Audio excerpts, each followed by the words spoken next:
I am going to teach you the end game meta, corners, crossing, glitch passes, you name it, we are going to learn it today. Playstyles are very important in this game, and we will talk about them. But first we need to see what we can do with these playstyles. Ball pass and manual triggers split open any defense in this game. So you tell one of your fullbacks or wingers to make a manual run.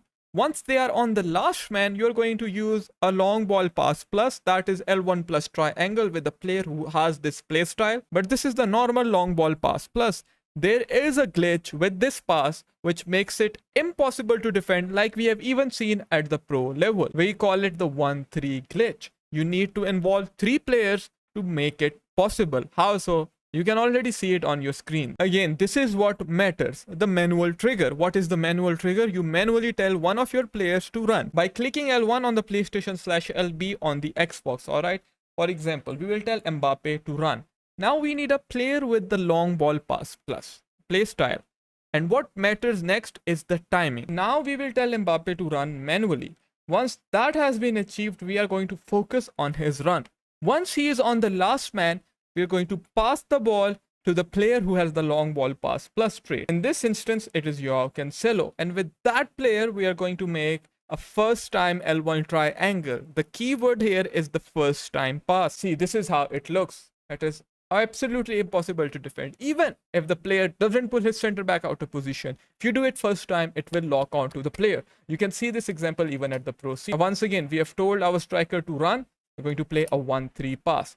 Goretzka doesn't have a long ball pass plus, hence there isn't the accuracy. But if he had it, it will still go. But see, what do? We combine it with the recycle. So recycling is basically going from the wings back to the midfield at a high tempo. And this is how it looks like. You make first touch passes and you have a lot of space in the middle to make that final pass. Next up, I have through balls on the last man. Now, what is the difference between this? Well, these are timed through passes. You don't need to actually do any sort of first time pass. You just have to wait and look at your players run. Once you see that they are on the last man, you're going to make that pass. But manual runs are once again very important. We have told her to run. We are using R1 controlled sprint to just wait until she's on the last man. See, he is marking her, but still the pass will go through because she is on the last man and the pass is well timed. We'll go with a triangle pass. Next up, we are going to focus on the cross itself. How do you actually cross the ball in a way where you can win headers? This is the best way to cross in my opinion. All right, you go in the byline over here and you focus on the run of your RM or LM. Once you see them running towards the back post, that is usually the best time to chip the ball up with an L1 plus square cross and loft it up over the keeper. So they are going to be in an aerial duel against the opponent's fullback, not against the center back. And most likely, if you have someone like Haaland, Sorloth, they are going to win that header. If you do it 10 times, 8 times, they will win this header. It is all about the timing of the cross. Most people are unable to score it because they don't time their crosses correctly. And like I said, it is all about the timing of the cross. Obviously, we have the whipped cross in the game as well, which is still very good. You can do it from far out. You can do it from here.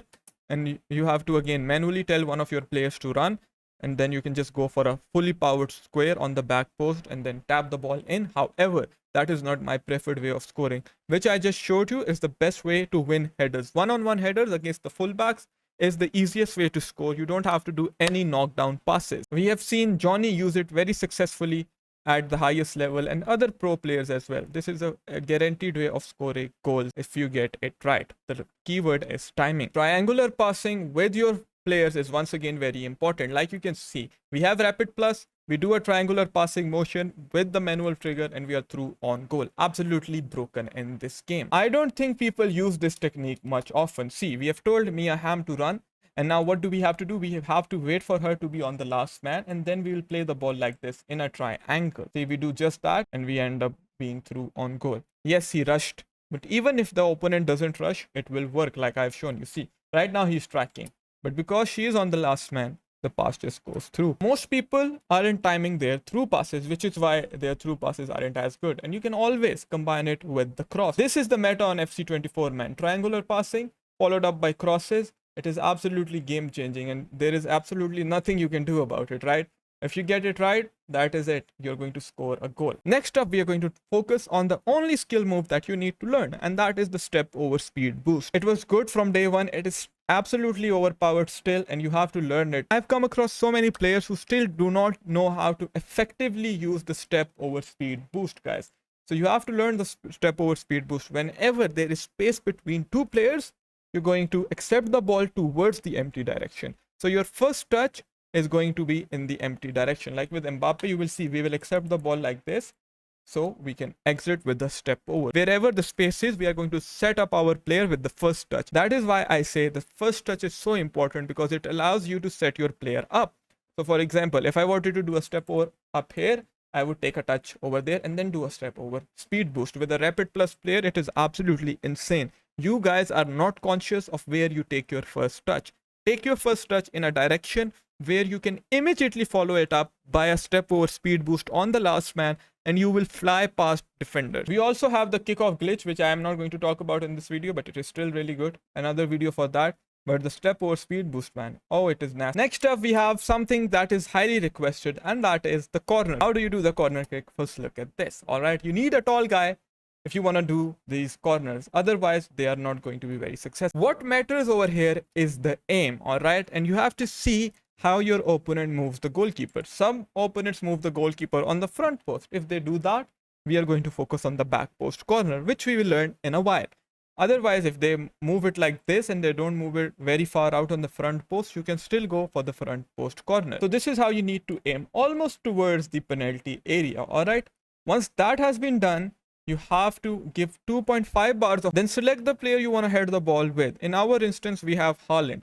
And then this is the key. Most people, their corner delivery is fine, but they don't move the player accurately. You have to manually move him to the point where the cross is going to be delivered. All right, we are going to manually move him on the front post exactly where the cross goes, and we are going to score. If the movement of Haaland was off, this goal would never have happened. It's just not about how you aim, it is also about how you move your striker in the box. See, the goalkeeper was moving on the front post, but still we scored. Why? Because Haaland was moved on the correct position and he scored. This is how you're going to perform the back post corner. All right, your aim, it is going to be slightly further than what you did when you were trying to go front post. All right, and it will also be a little bit more towards the penalty area. And again, you're going to aim it like this. But the key thing over here is the power. You're going to put in 3.5 bars of power, so the ball goes further away on the back post. All right. And then again, once you have selected your striker, you're going to manually position him.